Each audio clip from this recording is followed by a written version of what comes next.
Welcome back, my good people. I'm your host, P of Pinpoint Pictures. Shout out and thank you to all the returning subscribers.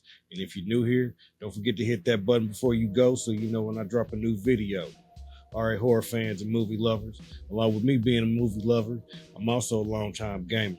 Big time survival horror fan like Resident Evil, Silent Hill, even within Dead Space. But I personally haven't played the Until Dawn video game, and even though most of the game adaptations don't really live up to the source material, the trailer for this movie had me kind of like, not too shabby. So let me review and share my quick thoughts on the latest video game movie release, Until Dawn. Let's dive in.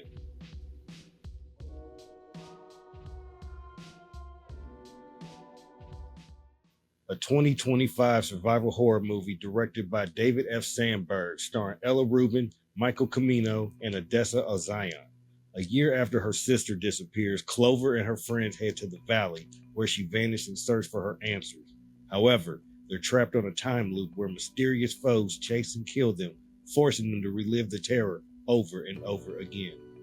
So like I mentioned before, this movie is adapted from the 2015 PlayStation title Until Dawn, but slightly playing by its own rules, mixing slasher horror, supernatural elements, and psychological thriller tropes into a dark, chaotic experience. The film plays with that Groundhog's Day style time loop, forcing the characters to strategize and try to figure out the mystery behind what's happening to them. Because once they reach the creepy house, it's like time's frozen, and this ominous hourglass dictates their fate. So once the saying runs out, the group is killed off in different ways by different killers, just to wake up and run it back the same night again and again, remembering small bits and pieces. So a pretty simple story with the typical group of victims who perform as well as the script allows them to. And Peter Stormare makes his presence felt, playing a mysterious overseer, which from what I hear is pretty much identical to his character in the video game.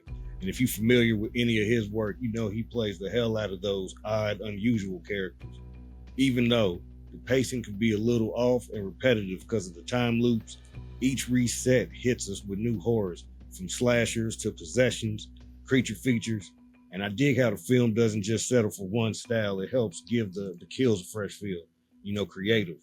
And the kills are gruesome, so they do deliver blood and gore like we're looking for in a decent R-rated horror flick. Nice detail and use of practical effects for the creature design, even though there are a couple of them I wish we could have seen a bit more of. They get busy with their screen time.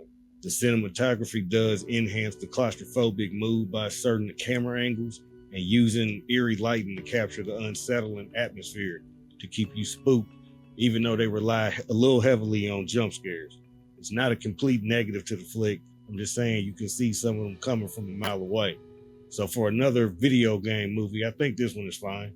Nothing groundbreaking, but not trash can either. The game is more interactive and decision-based, so it would be a hell of a difficult time to put those mechanics into a movie, so you just gotta roll with the flow.